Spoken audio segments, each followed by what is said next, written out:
Okay. We stand as one, the North Bank roars, echoes pulsing through Highbury scores, steel and fire, hearts in the fight, born to...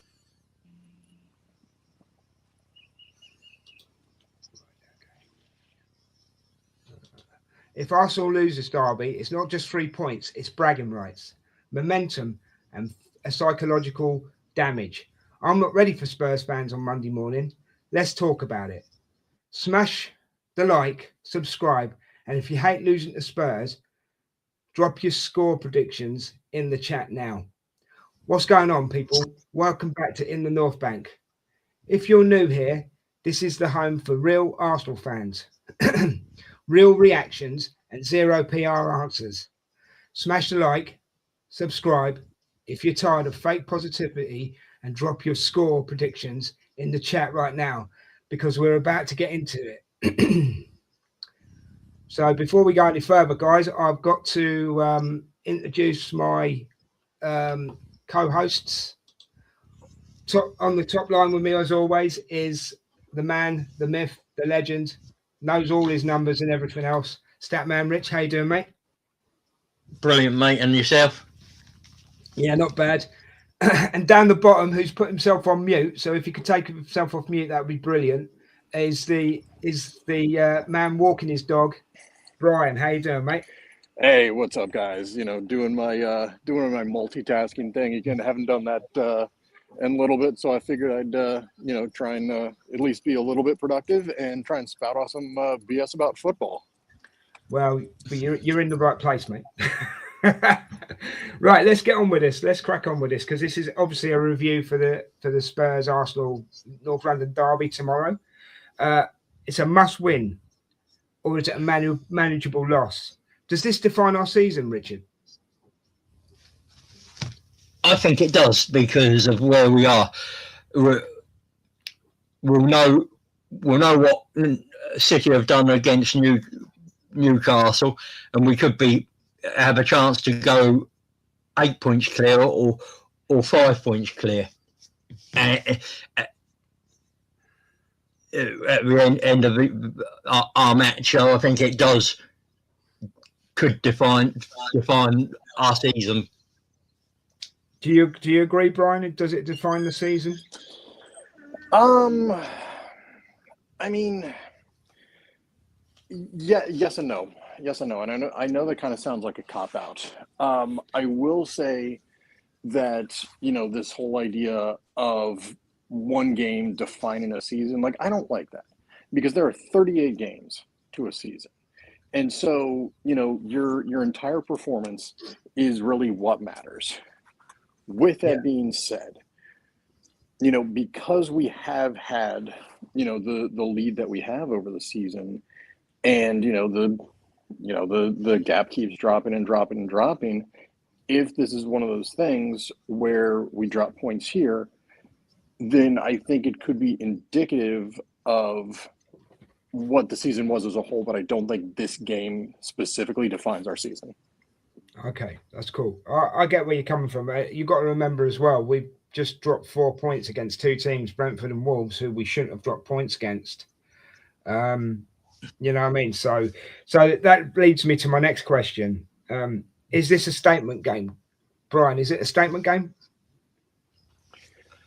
I mean, it's a North London derby, and so it always is to a certain extent, but also with, with Spurs being trash right now, we need to pound them. We do need to pound them. Okay. Is it a statement game? Obviously, it is like Brian said, it is the North London derby, Rich, but is it a statement game for you? Yeah, I mean, A, for the bragging rights, B, because at this current point in time, our form has dipped a bit. Now people will say we're choking and we're feeling the pressure, and that might be the case, or it could be that the season's on and we've just it hits hits peaks and troughs all the way through, and at the moment we're in the trough.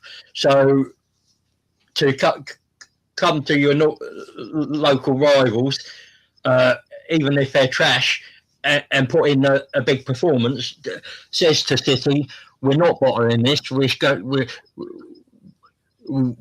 a bad moment. We're through that. Now over to you. I get you, mate. I get you. So I'm going to make this it is one question, but I'm going to give it two sort of like connotations, I suppose is the word. Is a draw acceptable away, Rich? But also, is this going to be like the kick up the arse that the Arsenal need to maybe get their season back on track, if you know what I mean? Yeah. Usually, I would say a draw away from home is an acceptable result, depending on the team we're facing. However, considering what's gone before and where we are in the season, and we're going for a title, I don't think a draw away at Spurs is acceptable tomorrow. I would agree with you, Brian. Same question to you, mate. Is it acceptable for a draw tomorrow, and is it the kick up the arse that Arsenal need maybe to get their season back on track? I think it's really going to depend on the City result today, or whenever they're playing us, or you know what I mean. Yeah, I think it is today. I think it's Newcastle today, isn't it? But no matter what the situation is, between us and Spurs, they always try and play hard. I mean, Eza had the first hat trick in the North London Derby in 50 years, something like that, back earlier in the season. So, again, I don't want to define the season by one game. So going in there and getting a point, as long as City drop points, then I personally would be okay with the draw. If City does get all 3 points, then we need to get all 3 points. For me, I think it's a win. It has to be a win to maintain, hopefully, 8 points lead if Newcastle were to beat Man City, or if obviously 5 points if Man City drop points. Whatever the case may be, we need to win tomorrow. But I'm treating the rest of the season like that as well, guys. So you get my point of view. At the end of the day, every game is a must-win game. I know it's really easy to say, but it genuinely is. So this is for the chat as well. Win, lose or draw. What happens this season? In the chat, let us know what you think happens this season. Win, lose or draw, guys. Yeah. We need to know what you think. Before I go into the next part of the show, I'm just going to go into the chat quickly, guys, because we've got Hente in. Good afternoon, Hente. We've missed you for a couple of watch-alongs. Hope you're good. Hope you haven't been ill or anything. Hope you're well. 1-0 to the Arsenal. Okay, that's an early prediction. We'll take it.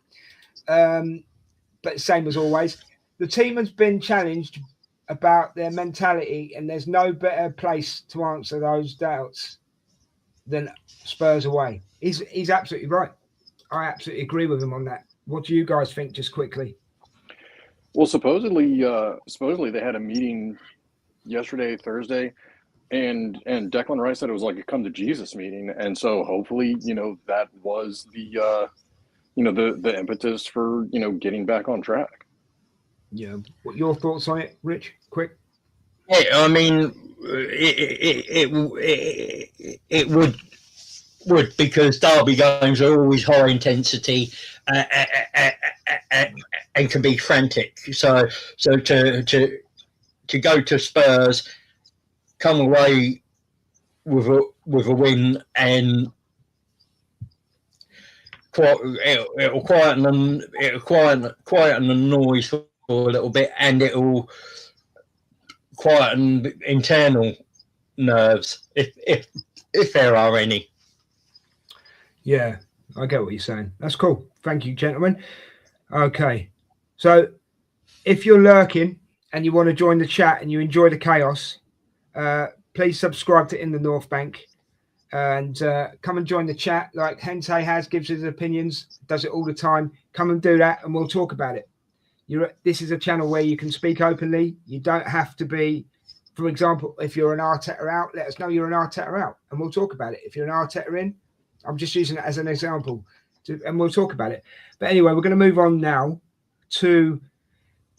It's going to be a right tactical battle.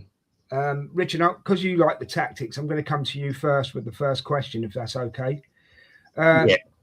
Where can Arsenal hurt Spurs tomorrow, mate, in your opinion? There's two areas. Spurs, we press Spurs high and with the right intensity. They're prone to mistakes at the back, and so quick turnovers, quick transitions from those turnovers, and we can hurt them. Also, set pieces. They are damn awful at set pieces, and or have been up to this point in the season. So it's another area of weakness. And without Romero, their captain, out on suspension, it's what we'll choose to go with in that defensive line. What are his options?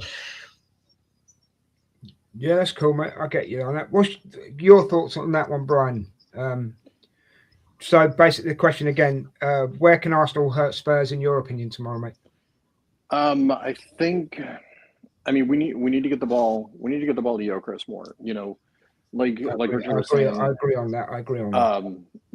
Romero, he's out. I think, and Richard, correct me if I'm wrong. I think Van de Ven is out as well, and they're two really tall, really, really strong center halves, and we need to be able to exploit that. I think we also need to play faster. I don't want to see this, horseshoe around the 18. If we're going to go in there, we need to go in, punch him in the mouth again, and then get out of there. So yeah, short answer, we need to play faster, and we need to get Gyökeres more involved. So tell Saka that. No, that's cool. And just to add to what you're saying, Brian, just to add a little bit more onto that, we need to get it done quickly as well. Don't be doing this 45 minutes trying to work the team out. Get it up there, get it in the goal, get it won. Get it won by half time if you want. We don't mind. Do you know what I mean? Chat. Yeah. Let me know in the chat. Where do you think Arsenal can hurt Spurs tomorrow? Let me know in the chat. Hente, come on, give us your thoughts, mate. We know you're there, so give us your thoughts. I don't know where everybody else is, but I'm sure they'll bounce in at some point. Here we go. Right, second question. I'm going to come to you first, Brian. Where can Spurs hurt Arsenal tomorrow? Oof, that's a tough one. That's a tough one because they're basically playing with a second 11. We were talking about it last week. They've got more injuries than your local emergency department. Yeah. So maybe Xavi Simons.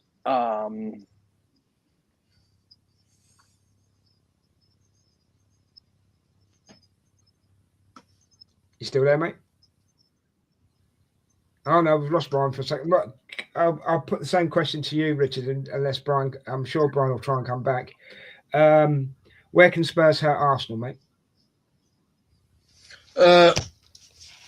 Well, very similar to the way I said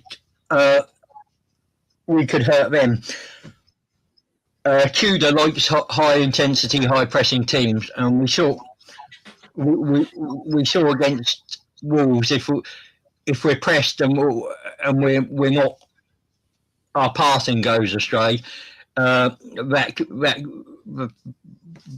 build up of cumulative mistakes can put pressure on us. So I'd be looking at those when they press high and try and win the ball back high as an area where they may hurt us and quick transitions. But I'm hoping that's going to be and for Brian's thing, yes,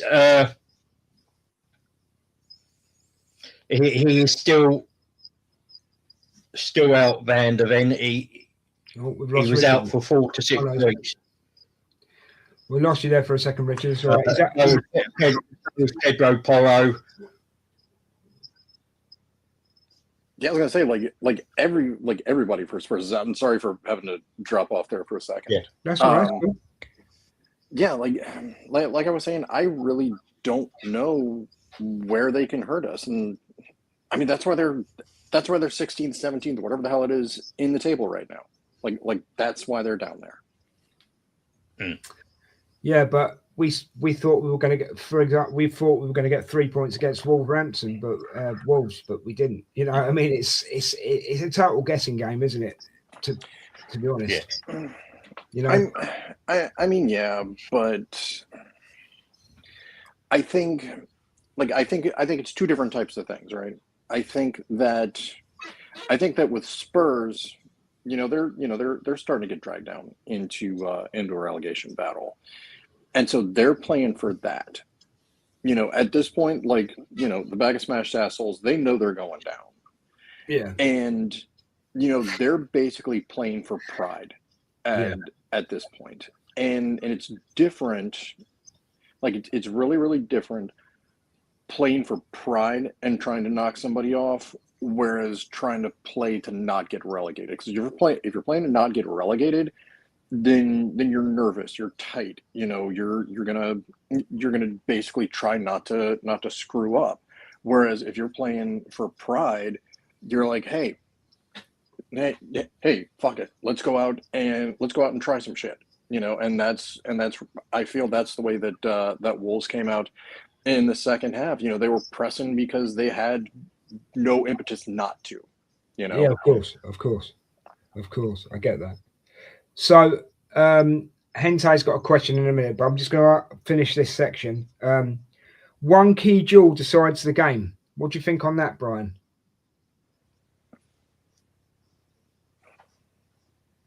Is it down to one key duel, or is it down to a factor of many things, do you think?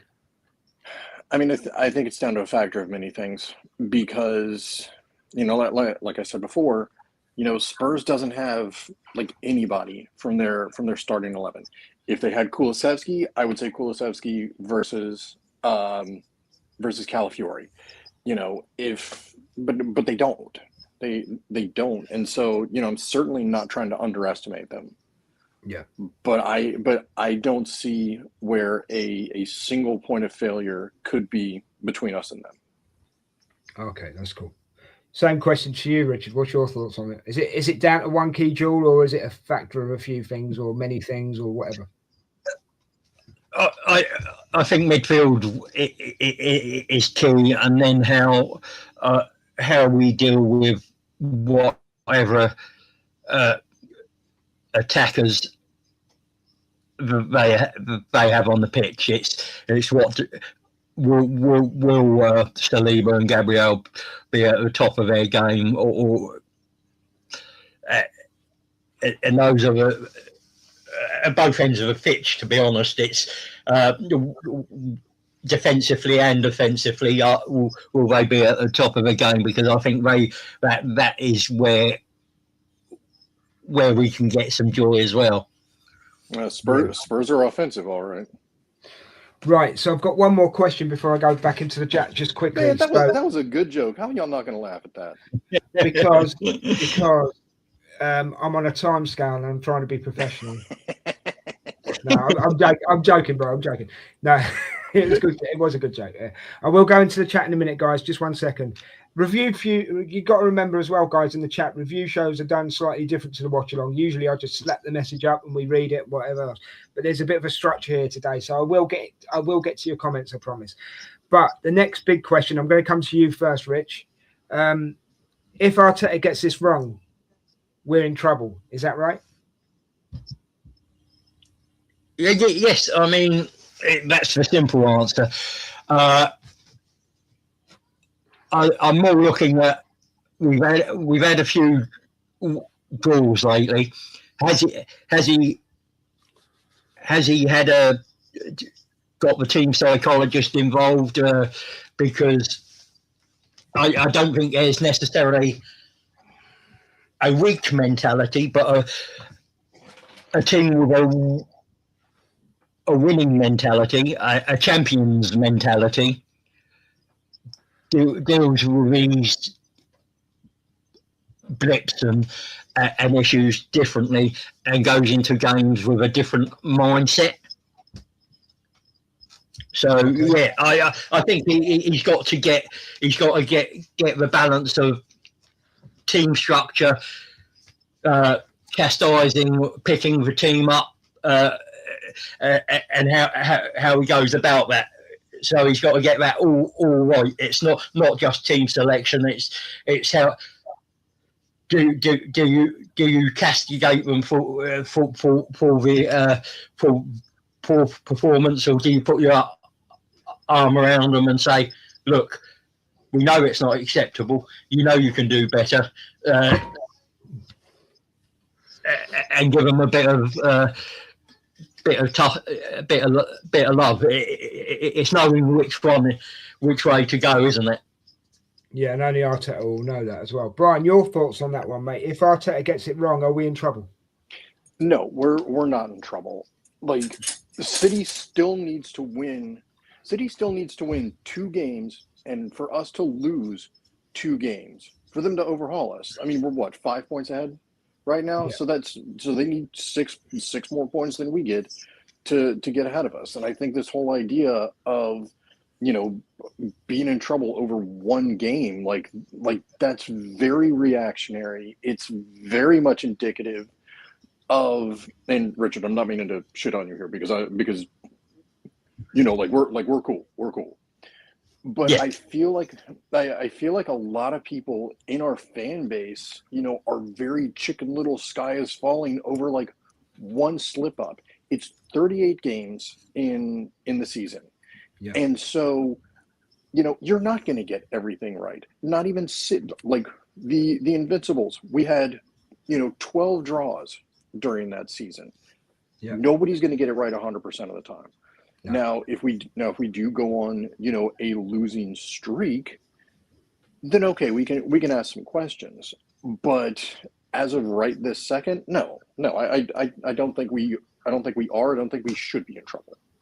For the record as well, even though we've drawn 2 games, we still haven't lost. So yeah, and the fan base are flip flops. So a lot of the fan base are flip flops and get angry too quick. Just take a breath, think about what's going on. And it's not the end of the world. You know what I mean? It's like nobody hates Arsenal fans more than other Arsenal fans. Yeah, exactly. And the thing is as well, what you got to remember is, I mean, I speak for myself, but I know Richard probably feels the same, and you do as well. I don't just support Arsenal. Arsenal for me was a life choice. Do you get what I mean, Brian? Yeah, and I would almost say, you know, me more than anybody else, because, you know, I didn't grow up around football fans. You know, I grew up around American football fans. Of course. You know, I chose the Arsenal. You know, my family, my friends, whatever, they didn't choose it for me. You know? Yeah. No, I get you. So to me, it's a life choice, and I stick by Arsenal with Arsenal through thick and thin, mate. I've been through the bad years. I've been through the good years. I've been lucky enough to be around, and Richard is the same. Lucky enough to be around when the Invincibles. Lucky enough to be around when we won in '89. I mean, I know I don't hang off those. Don't get me wrong. I'm just using those as examples. Do you know what I mean? But I'm going to go quickly into the chat. Hente asked a very good question. Would you start Saka in the middle again? I actually would. I think he plays all right there. The player I thought played out of position against Wolves the other night was Declan Rice. So I didn't like where Declan Rice was playing the other night. So hopefully that will change tomorrow. But anyway, that's just me being quick about that. Emerson, hello guys. So basically, afternoon, Richard and Brian and myself. Thank you, Emerson. Thanks for being here. He's gone for a 1-1 draw with an own goal. No, Des. I'm assuming that's to the Arteta question. I'd love to share Brian's optimism. Just share it. Feel it. Hente, feel it. Take it in. Feel it. Absorb it. You know what I mean? Anyway, we've got to move on. But before we do, if we've given you food for thought today, guys, in this show, right, and what we're talking about, give us a like, please. Hit that bell notification. Hit that thumbs up and subscribe. and help the channel out, because you'd really be helping us. We appreciate it. Honestly, we do. Right, we're on to the next section, which Richard has called Derby Villains and Heroes, just to give you a subheading, right? Guys in the chat, you can answer these questions as well. Answer these questions along with these guys, but just do it in the chat, obviously. Okay, so one Arsenal player, right, from both of you, who must, and I mean must 100%, turn up tomorrow. Start with you, Rich. Well, I'm going whoever plays on that in that right 8 position, whether that be Odegaard, Saka, or Eza. It's one of those. Whoever plays in that position has to turn up and have a big influence on the game. I get where you're coming from with that. Brian, same question to you, mate. One Arsenal player that must 100% turn up tomorrow, bro. Yeah, I'm gonna 100% agree on that. At first I was thinking, Gyökeres needs to show up, or then whoever's on the right wing needs to show up.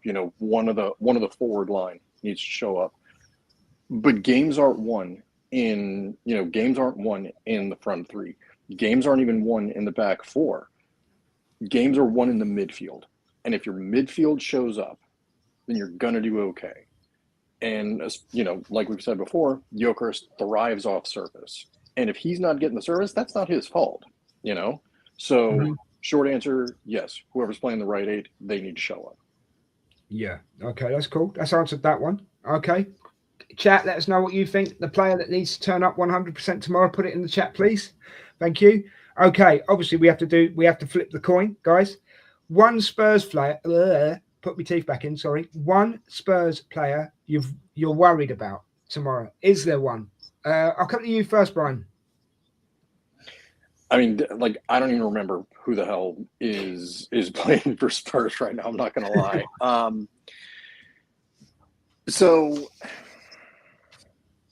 The only person that I can even think of offhand to be afraid of is Xavi Simons, and mainly that's because we didn't have that great a day defensively the other night.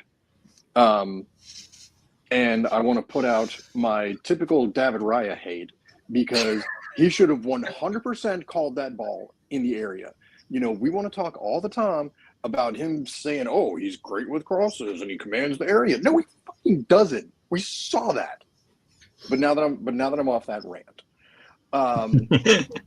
Can someone get Brian a drink? He needs to calm down a little bit. Right?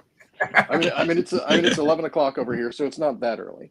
But no, I think I think whoever Spurs attackers, that's who I would be worried about, given that our defense kind of threw up a stinker the other night. Yeah, I get you. So same question to you, Rich. Who worries you the most on the Spurs team? Probably 2 of their midfielders. I'm looking at. I don't know if he'll go with a double pivot or not, but João Palhinha and Yves Bissouma. Palhinha normally has when he was at Fulham, he used to have a good game against us. And he'd probably be. Sorry, Rich, go ahead. Yeah, he'd probably be the one that would concern me in terms of controlling that midfield area. Okay, fair enough. What were you going to say, Brian? Go ahead. Well, I mean, when you're talking about a threat, like I guess it kind of goes back to what we think would be an okay result for tomorrow versus like all this stuff, So, and I completely forgot about Palhinha and Bissouma. But are you worried about them controlling the midfield for being attacking threats, or are you worried about them controlling the midfield and not allowing us to attack? Because that's 2 different things, and the player profiles to do that sort of stuff are 2 different things. Yeah, I think it's with Palhinha, he will stop us. in an attacking sense, and if we give anything away from around the edge of a box, he has a free kick in him. Yeah. Well, that would be really where my concerns would lay, if I have any. My concern, right, is their goalkeeper. And let me explain why. And you're going to think I'm a bit crazy, right? And I know he's not a good keeper. But let's just say, hypothetically, right, he pulls out the best saves of his life. Yeah, keeps Tottenham in the game. That's what I'm worried about. If we have like 30 shots on goal and we don't score, that's what would concern me. And because I want to be a bit different to you two as well, because you've already covered certain parts of the pitch. Do you know what I mean? So for me, I'm going for the goalkeeper and hoping that he doesn't pull out some life-saving saves. Do you know what I mean? Just get Ben White out there to fuck with his gloves again. Yeah, okay. okay. Right, I'm going to just quickly go in the chat. No, I've got one more question then I'm going in the chat. I do apologise. I've got one more question. Who's the villain waiting to happen tomorrow, guys? And in the chat as well, let me know. And I will get into the chat with your answers in a second, I promise you. Right, a villain waiting to happen tomorrow. Now, I'm going to start this one because I just want to say one thing quickly. The villain I thought that might happen tomorrow isn't even on the pitch, right? He's got a 4-game ban. Their captain. I thought he might be a villain. So I've got to choose another one. And I'm going to say the Brazilian lad, striker. I've forgotten his name. Richarlison. Is he injured? That's it. I thought he was injured. He may be, but I don't know when he's due back. If he's playing, he could be a villain because he goes to ground so easy. I mean, I've got cerebral palsy and I fall over 10 times a day and he goes to ground easier than me. So that's telling you something. Do you know what I mean? But Brian, who's your villain of the game? If there is going to be one. Yeah, not to steal your thunder, but if Richarlison is playing tomorrow, it's going to be him, and I cannot stand that dude. Same here. Like that. I don't know. I've got a really inappropriate metaphor I was going to use, so I'm not going to use it. But you're right. You sneeze on him, he goes down. He's really good at winding people up. Like I remember a couple years ago, Tomiyasu was taking a throw in or something, and Richarlison was warming up on the right side down there, and he kept getting in the way of whoever was taking the throw in, and that's just the kind of shit that he does. He tries the dark arts, doesn't he? He tries the dark arts.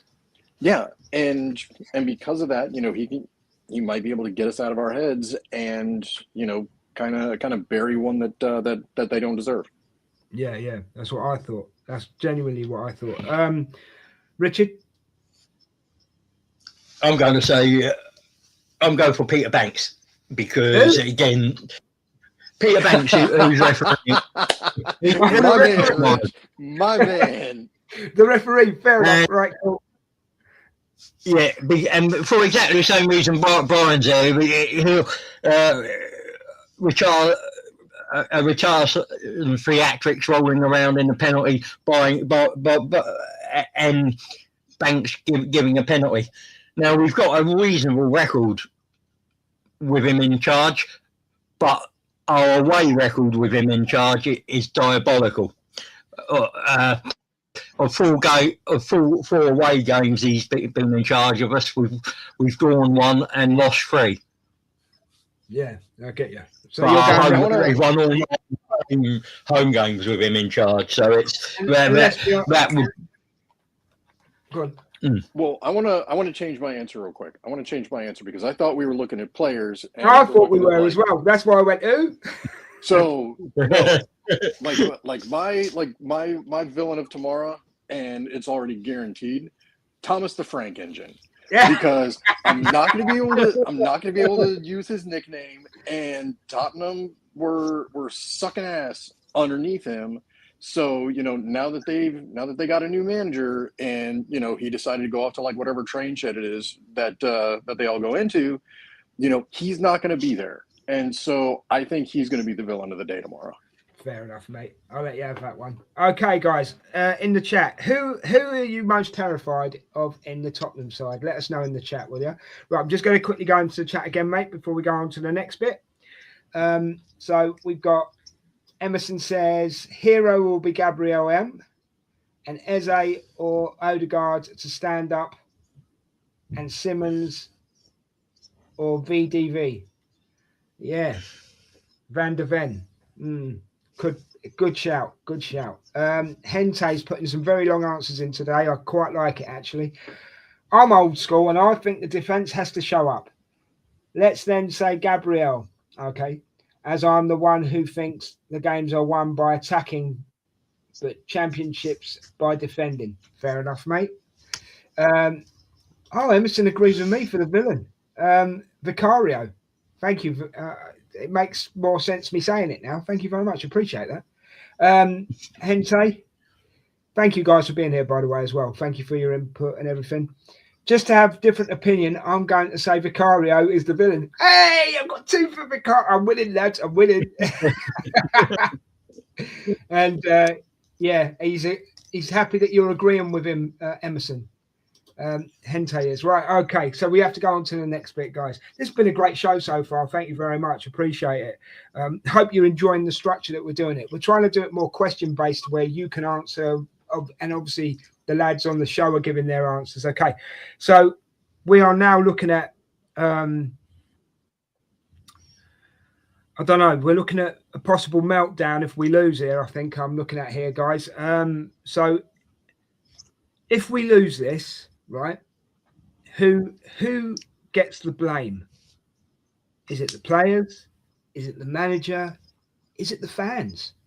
I'm going to chuck that in there as well, because I think we all have a responsibility to the club, or everyone I've mentioned anyway.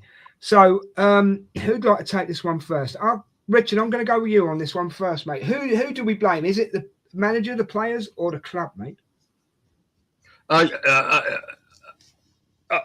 think you have to look at players and manager in combination. It's never one or the other. It's usually both, because has Arteta got the lineup right, and then do the players, once they're out, step over that line? Do they perform as they've been instructed to, and as they've done in training all week? And that's it. So it's a mixture of both the players and Arteta. I don't think it's just Arteta or just the players. That's for me anyway. Okay, is that where you're leaving that one? Can I move on to Brian? Yeah. Yeah. Okay. No, I didn't know if you'd finished or not, mate. That was all. Brian, who do you blame? Manager, player, or fans? Who do you blame? So I think it's 60-40 players versus managers, because at the end of the day, the players are the ones out there kicking the ball. They're the ones that are out there trying to execute the tactics. If they're executing the tactics perfectly, and the tactics are just shit, then okay, you can have that conversation. But if you're trapping the ball poorly, if you're passing the ball poorly, if you're getting rattled, that's on you. But overarching, I say, I kind of think in the run up to the game, if we play like ass, then I think it's almost on the fans, because we need to get behind the club and we need to do the right thing and support, and we really haven't. Well said, mate. Well said. Guys, I'm going to go into the chat just quickly, because the lads have made some good points. But if you are learning something, if we're giving you something new to think about today, don't forget to share, like, and subscribe, because you really be helping the channel out. Obviously, we would appreciate it as well. Emerson's blaming other podcasts who moan and moan. Nice answer, Emerson. Nice answer. I like that one. And Hente says, you asked the question, and it has to be one, then it's the manager. Okay, you're entitled to your opinion, Hente. As we say, everybody's got a fair opinion in here. And if you want to expand on that, please do. If you want to, you don't have to, but if you do, if you want to. So basically, that's what I'm going to. You kind of led me. We've segued into the next question. So it's manager, defense, big players. Now we've covered that already, really. But I want to just expand this question a little bit. Okay. Are we guilty as a fan base, right? Forget Arteta for a second, okay? We're just talking players here, guys. Are we guilty as a fan base for blaming one player? And do you think it's a team? We are a team. Richard, what's your thoughts on that one, mate? Yeah, I mean, it is very rare that one player playing really well or playing really poorly will affect the outcome of a game. It's usually a collective. It'll be two or three players having a poor performance, or two or three players having a great performance that will determine the outcome of the match. So, and it's. But there are players that get scapegoated. We know it. We've seen it from our fan base that they will go in on a certain player because they don't like the way he comes across and the way his demeanour on the pitch. So yeah. So yeah, I think we can be too harsh. You've got to criticise bad performances, but you've got to do that in a balanced and fair way. You can't just slate. Yeah, no. I get you. It's just trying to work out where people's thought processes are. Do you know what I mean? As fans, as people in the chat, as other podcasters that seem to lose their head over the slightest thing, if you know what I mean. Brian, same question to you, mate. Yeah, I think we do get too focused on blaming one player, and I think that we get too focused on blaming the same players. Like, everybody wants to shit on Jokers. Everybody wants to shit on Glock 14 because he hadn't been banging them in for fun here in the Premier League and the Champions League. Yeah. But we all know the history of him, coming over and not having the preseason and everything like that. But I'm going to go back to the thing that I've always been harping on for about the last month or something like that, where nobody knows how to get him the ball. You've said the same thing every watch along, haven't we? Like you can't. It doesn't matter what position you're talking about. You can't just judge a player's performance based on goals and assists or something like that. Yeah. Same thing with judging a goalkeeper on clean sheets, but we're not going to go there. If you look, you have to look at the player completely, and that's why people, I don't want to say they're not as they're not as well versed in watching football as we may be, but they get focused on a lot of the wrong things and don't understand that it's a team thing, And so, short answer, yes, we do. The fan base does focus on shitting too much on one player, and a lot of times it's the same player for the wrong reason. Yeah, I get you. No, I totally get you. Yeah. And so I also, Rich, sorry, go on. Yeah, I just also want to add that sometimes there is a lot of results-based analysis. So a draw or a loss will bring a negative analysis, even if the performance was there, but the result wasn't. Yeah, I get you. I understand where you're coming from with that. Yep, that makes a lot of sense. So, are fans too soft, or when it comes to derby performances, Richard?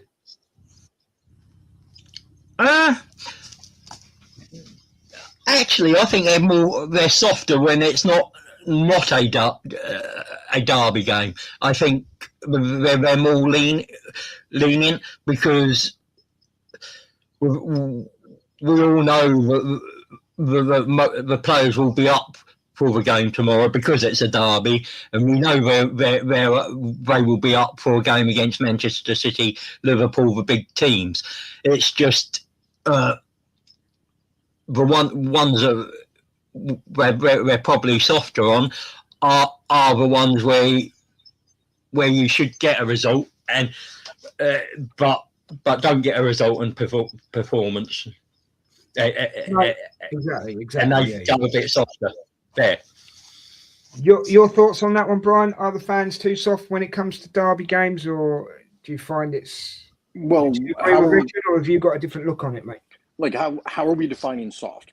Are we saying that, like, oh, it's okay, guys, we're gonna support you, blah blah blah blah blah, or are we saying that fans are big babies? Because that's two different things.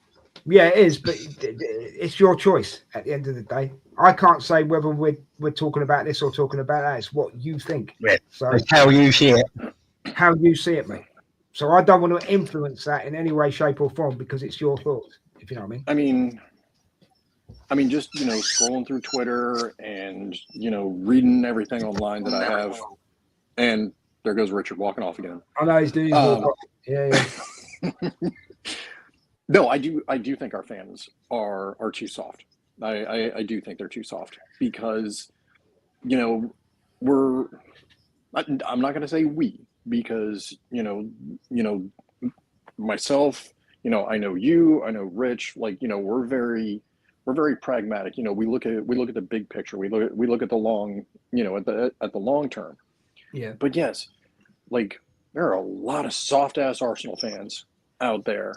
And, anybody that's watching this, if you're a soft Arsenal fan, DM me and we can meet up. I don't care. Yeah. But yes, like we need to be stronger. As a fan base, we need to have not necessarily more faith in our club, that we're going to get results, but we need to support our club.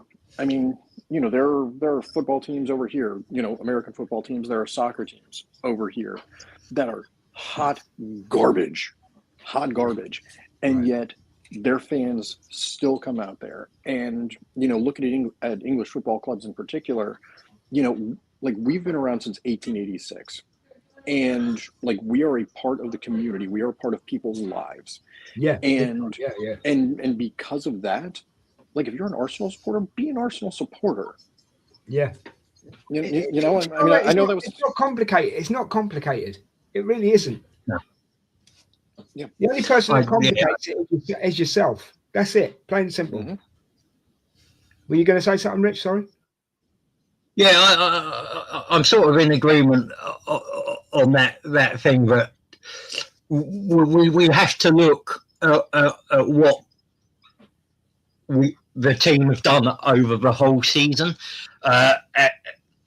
and not this little 5 or 6 game run, but given the length of time that we've gone without a Premier League title, and for some people, for me and you, we've seen 4 league titles. In our lifetime.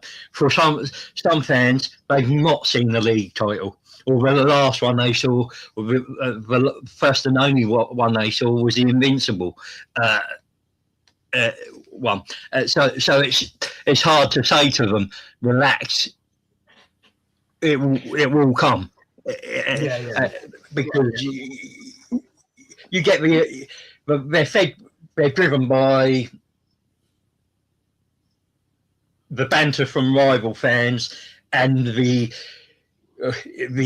media, who are, I think, it's narrative, isn't it? Yeah. The media are quite negligible, and they use fan banter to make stories and push that narrative. when it You know, really and I- it's and I just, won't- okay, it's not a real thing. Well, you're kind of segueing into my next part, Well, Richard, so that's cool. hang on. Go on, Brian. Well, hang on, because I want to piggyback on that a little bit. Well, please You do. know, like, I remember the banter era, just like we all do. You know, when we first came to Emirates, we had no money to buy players. You know, we got lucky finding, a couple diamonds in the rough.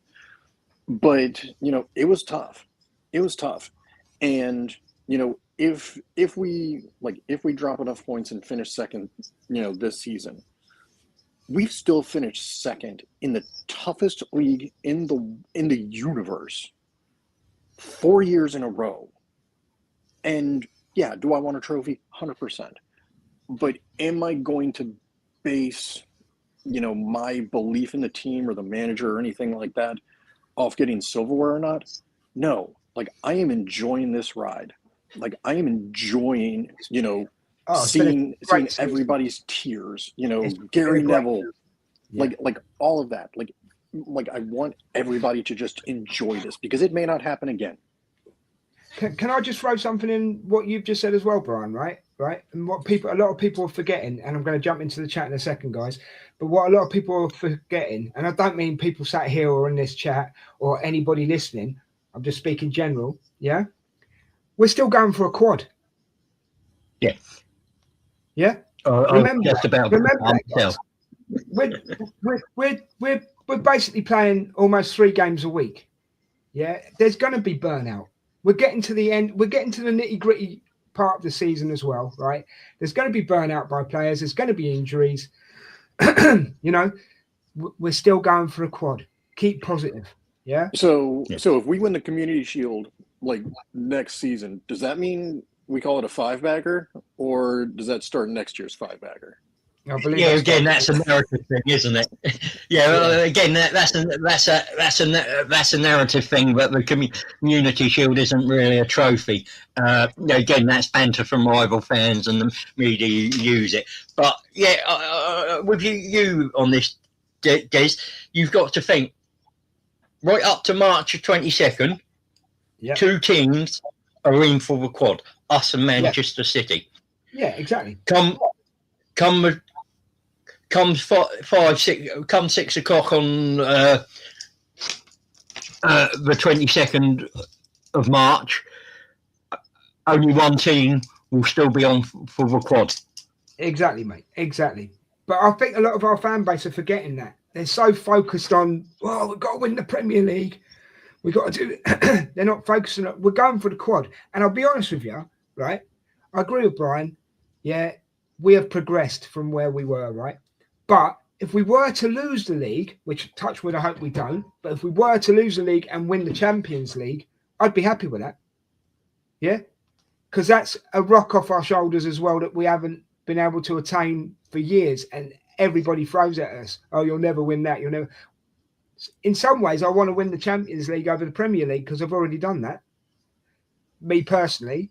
But I'll take both if we can get both. I'll take the quad if we can get the quad. That's the way I look at it. Right, I'm just going to quickly jump into the chat, and then we're on to another section. So here we go. Emerson, top podcasts are always whining match after match and repeat their voices. They do, mate. They do. And it gets boring. It does become tedious. I've got to be honest. I've been at 2 away games lately, and our support is just fantastic. No way too soft. Nicely said, Hense. Appreciate that. Nice comments. And you're talking about online support also. Sorry. No, that's cool, mate. No, you make a fair comment. If you're going to the games and you can hear the support, then bring it up in the chat. That's fine. That's absolutely fine because you're there. You're feeling it. We've been there. We've felt it. You know what I mean? And feeling it and seeing it is totally different to watching it on the telly. Do you know what I mean? Anyway, guys, don't forget, if you're liking this show, if we're teaching you something new or making you think about things you haven't thought about before, don't forget to give us a like, a share, a subscribe. You'll be helping the channel out. Thank you very much indeed. And don't forget, if you're not watching this live and you're watching it later, get in the comments. Me, Richard and Brian will answer as many comments as we can. Get in there. Do what Emerson did the other day when we did our top 5 Which did we do? Oh, top 5 French players. He got in there and put his top 5. Get in there, guys, and do that for us. And can you believe, Richard? He didn't even have Robert Pires in his top 5. He had Emmanuel Petit. Wait, who didn't put Pires in their top 5? Emerson didn't. I'm calling him out. He didn't put Pires in his top 5. Emerson, I think that's a yellow card for you, dude. That's a yellow card for you. Now, Emerson, you're entitled to your opinion, mate. I'm only joking, mate.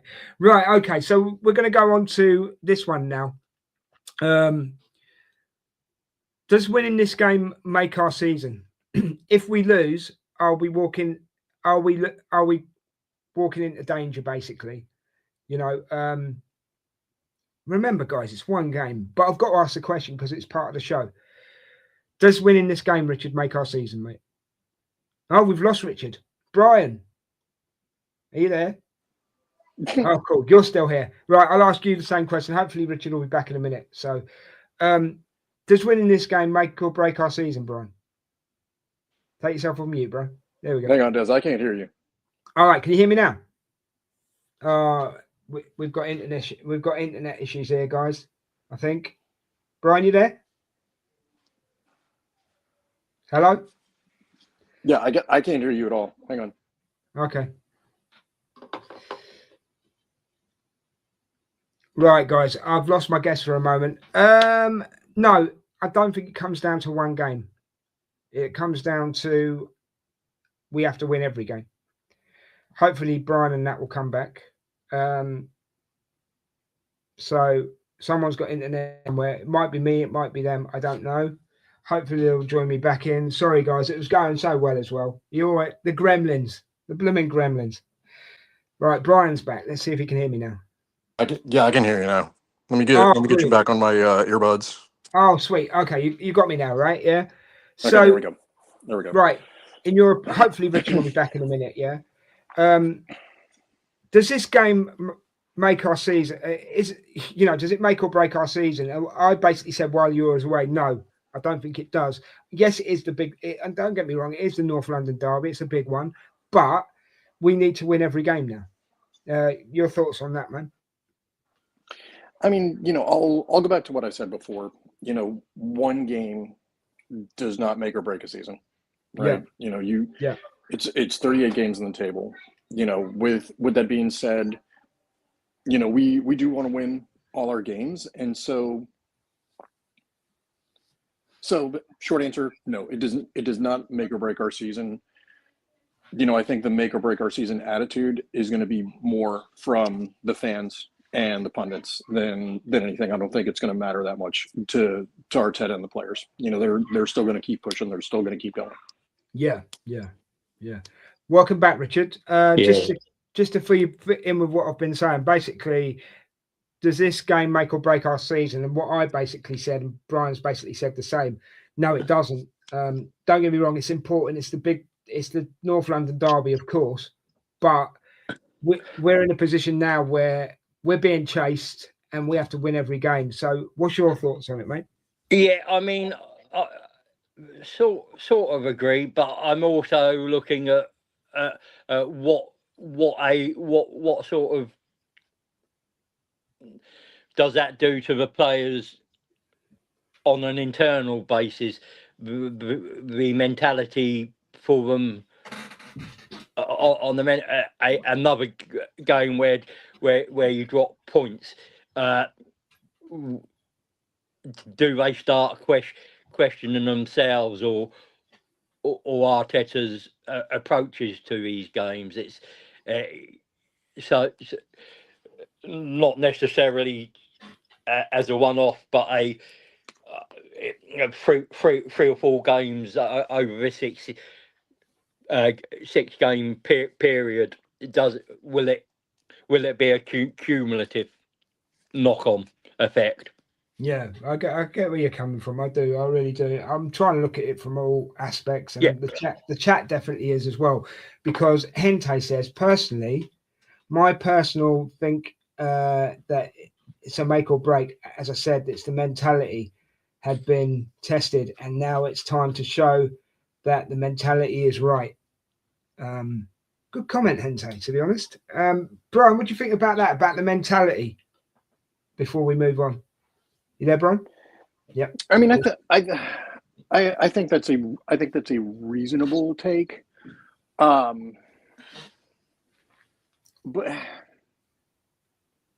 yeah, I guess it's reasonable to say that the mentality has been tested, and we just kind of have to follow up on it.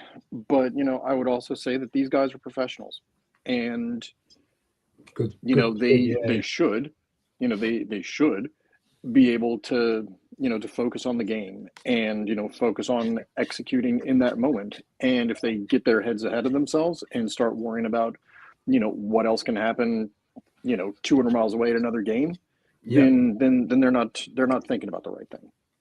I get you. Yeah. I mean, as I've said, I think I said earlier, it's not necessarily a weak mentality, but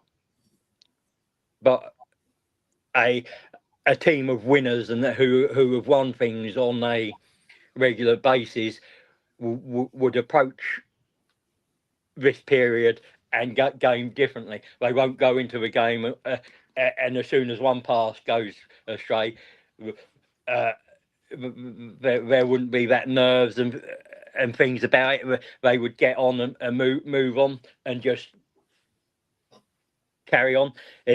But this, not many of this team have won big trophies, so until they get over the line, they won't know how to do that. Okay, I think we can leave that there. Right, now we've come to the good part of the show, guys. It's the nitty gritty, the predicted 11. So might be I might surprise you with mine. We'll see. Okay, who wants to go first, or shall I go? I'll tell you what. I'll go first. We'll do it as defense, midfield, attack. Okay, guys, give us your predicted 11s in the chat as well. But here's my back five, right? Basically, I'm going to go Kepa in goal. Reason being, I think Raya made a massive mistake against Wolves. Easy to blame Gabriel, but I think, like Brian said, he should have shouted. That's on Kepa. Not on Kepa, on Raya, sorry. But Kepa in goal. Timber, Saliba, Gabriel, Hencape on my back four. What's your defence, Richard? Raya in goal, he's our number one keeper. Don't change that. White as my right back. Saliba, Gabriel, and Calafiori. Okay, Brian, your defence? So I like the idea of Kepa going back there because, we know my feelings on Raya. But I think that Arteta is very, very wed to his lineups, and Kepa's his cup goalkeeper. So I think it's going to be Raya, and then left to right, I think it's going to be Hincapié, Saliba, Gabriel, and I personally would go with Ben White on the right side. I think his link-up play is just a little bit better. Timber's good making his own runs. Ben White's better on the link-up play. Yeah, I get you. Okay, so midfield, right? Okay, I'll go first. Who do I want in midfield? Declan Rice, Zubimendi, Odegaard. For me, Richard. I'm going. Oh, see, there's part of me that would like to see Norgard in this, and it would be if I was doing that, it would be Norgard, Rice, and Odegaard. Norgard. And that's how I'd go it. That's how I would. Okay. Brian, midfield, mate. I'd go.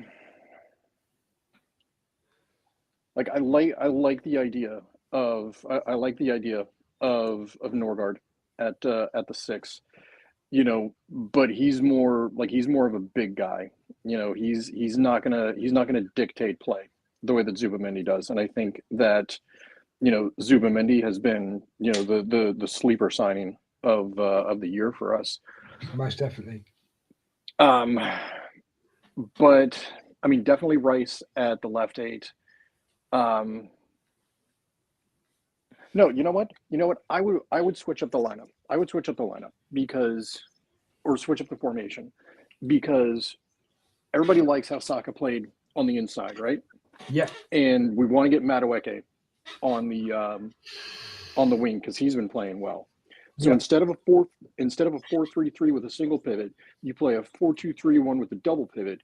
You put Rice and Zubamendi at the base, or Rice and Norgard. Then you put Saka at the 10, Madueke out on the right. That's not going to happen, but that's the way I would do it. Right. Okay. Thanks for that, and thanks for jumping. Right. Okay. Up front, I want Gyökeres up front. Martinelli. Do I start with Saka or do I start with Madueke? I think I start with Madueke, actually. So that's what I'm going. Madueke, Gyökeres, Martinelli. Richard? Me, Madueke, because when we played them at home, Madueke had his full back on toast. I'm going Trossard, because Trossard is a little bit cleverer with a ball at his feet. He might not beat his man, but he will come inside. He will cause different problems. And then Gyökeres up front for me, big target man, cause whatever defence centre backs they've got issues. Fair enough. Brian, you've said your front three, but will you say it again, please? So left to right, I'd go Trossard. Mm-hmm. And I'm going to switch it up on this one. I would go Jesus right off the bat. Right, I'm not talking to you anymore. No, hear me out. No, it's cool. I understand. They're going to go into a low block, right?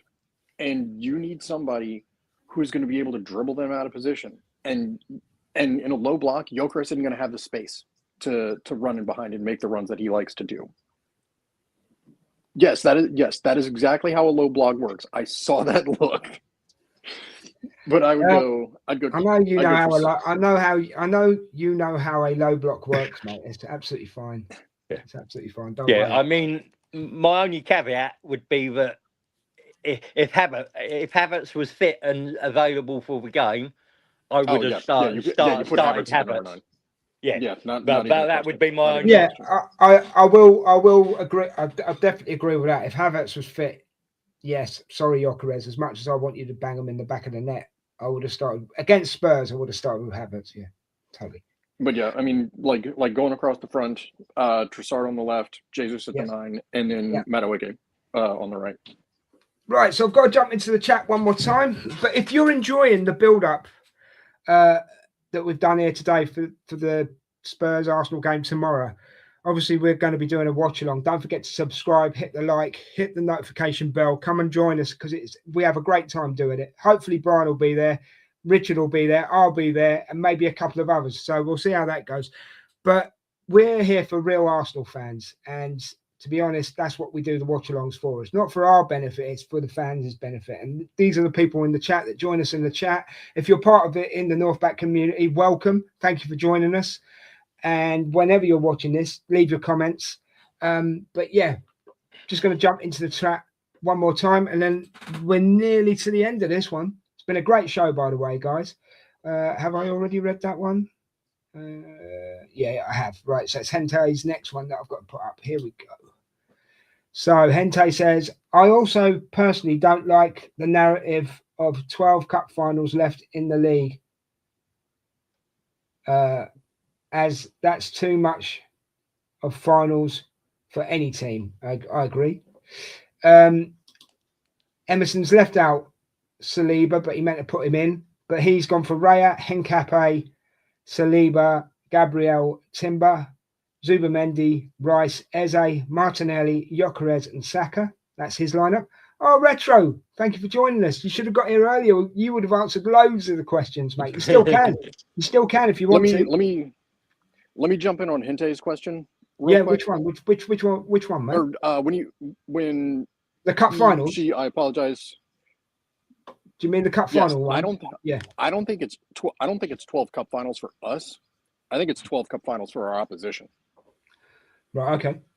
Remember, they've still got this court thing hanging over them as well. There's another one cropped up as well now, isn't there? But anyway, I'm going to go back to Retro. Retro, thank you for joining us, mate. We've asked loads of questions today that you would have loved to answer. So go back and watch this and give us your comments if you want to, if you've got the time. He's gone Kepa, Ben White, Gabriel, Saliba, Henkape, Norgard, Rice, and Zubamendi. With Cali, Gyökeres, and Saka up front. Okay, cool. That's cool. No Odegaard for me from Hente. Fair enough. You're barred from the show. No, I'm only joking. He's just letting us know that he forgot Saliba. There we go. Okay, no problem. So, Des, you're leaving out the New Deal man out of our starting lineup. The New Deal man. Saka. Talking about Saka. Oh, right. Yeah. Because I don't think you're getting 90 minutes out of him anyway at the moment. And yeah, I think Madueke's earned it, to be quite honest. That's my answer to that question. Before we go, I've got to ask, what's your guys' thoughts on this Tudor lad? Because the Tottenham manager, because I've never heard of him. So if I recall correctly, he was with Juve for a while and didn't do anything, and then they brought in whoever the hell it was. I don't follow Serie A as much as I could, I guess. I think he plays more defensively than anything. So I don't know how good he is. I don't know how good he isn't. I don't know how well his strategy is going to translate to the Premier League. You know, he's no Antonio Conte. You know.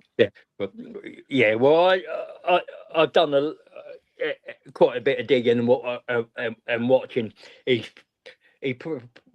more of like a 4-3-2-1, high pressing, high intensity. His win percentage isn't very good. He has an initial impact, but after time that wears off. So what a baptism of fire, though, Rich. Oh yeah, London Derby, first game. Well, it's a baptism of fire as well, because he's coming into a team that are, for all intents and purposes, going to be in a relegation battle. Yeah, exactly. Because I don't know what the Forest result today, but if Forest have got to get a result over the weekend before Spurs play, they will be right on top of that relegation zone. Right, fair enough. Richard, Trossard may not play due to his concussion protocol. Yes, I did. There is a chance, but that was one. But my choice is based off that he passes the protocol. He's passed the protocols and will be past fit to play. But right, okay. Des, as a record, all the teams he has managed, they have won the manager Igor Tudor. Okay, fair enough. We're getting to the end of this one, guys, just to let you know.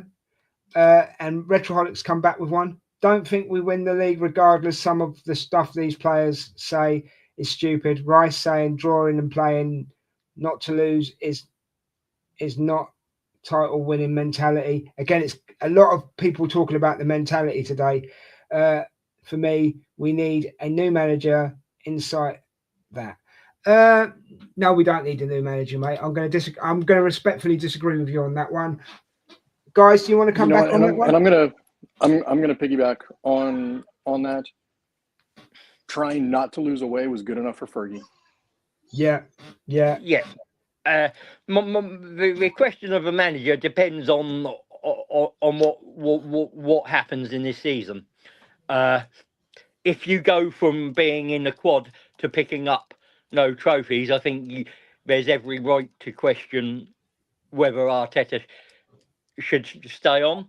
But that doesn't mean he should go. It means there should be a debate on whether he gets another season to win something.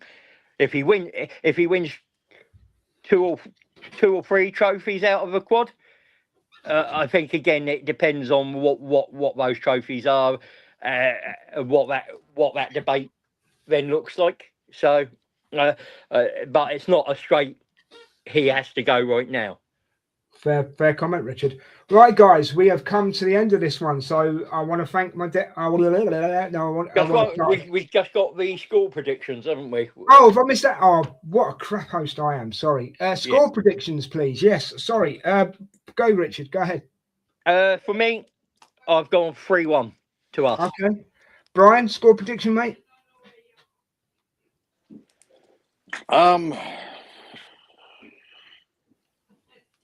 Unfortunately, I'm going to go with a 1-1. I'm going to go with a 1-1. Oh, God. Where's the positivity? That's fair enough. Where's the positivity? No. It's good. I'm going to go 2-0. Emerson's gone 1-1. Guys, get your predictions in the chat quickly if you can, please, because I am going to close this one down now because we have kind of come to the end. So you've got basically 2 minutes to get your scores in. 1-1 for Emerson. Where's the positivity, Emerson? Come on. You know me. Yeah, you gave it at the beginning of the show, Hente. It's 1-0 to the Arsenal. Yep.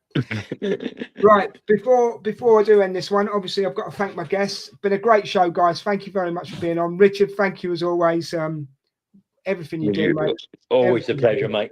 Yeah. And Brian joining us all the way from across the pond while you were out on the dog walk. I don't know what you're doing now, but at the beginning you were dog walking. So thanks for being on, mate. No, of course. He's got I'm a camera really off. glad He could be to, doing anything he likes. Yeah, got his camera on. He could be doing basically. anything. He could be doing anything he likes. Okay, No, thanks for having me on, dude. I appreciate it. Oh, mate, anytime. You're welcome anytime. You know that. And Retro's gone for 3-1. Fair play, Retro. Retro, just to let you know, it doesn't mean your comment was wrong. It just means that we don't agree with you. That's all. Only joking. And it could be that we're wrong. It could be. It could be. This was great fun. Thank you, Hente. Thank you for being part of it, mate. Thank you for being part of it. And Emerson just says, always a draw, North London derbies. Oh, Emerson. I expect better of you. Right, guys, as I say, the guys have been amazing. Thank you for their time. Thank you for their effort. I've got one more thing I need to do before we go. Right, here we go. Let's have a look at this. No matter what happens, I'm live for the watch along. Sorry, we're live for the watch along and post-match meltdown. If you want to watch this derby, don't want to watch this derby alone, subscribe now to In the North Bank for the pain and the joy. And believe me, there is pain and there is joy. Believe it. Guys, again, thank you very much for your time. Enjoy the rest of your weekend. Everybody in the chat, thank you for everything you've done in the chat today. Your questions, your comments, been absolutely brilliant, been absolutely top-notch. I'm going to end with this one just here. I know I just don't like Arteta. Sorry, I come across as that. No, you don't. Not at all. No, not at all. You're entitled to your opinion. You're entitled to your opinion, mate. Don't ever think, mate, Retro, you can say whatever you want in this channel, mate. It's just we're not always going to agree. We're not always going to agree with you, mate. That's all. You can say whatever you like. In fact, you might enlighten us to something that we've never even thought about. But as I say, guys, thank you very much for your time today. Thank you for your efforts. Thank you for your questions. Thank you for your comments. Of course, thank you to these two amazing fellas. I can't wait till we do the next one. And don't forget, we have got the watch along tomorrow. I believe the show kicks off at 4 o'clock. 4 o'clock, yeah, for pre-show. Join us there, guys, where it'll be a lot more fun. And on 3, guys. Brian, take yourself off mute for a second.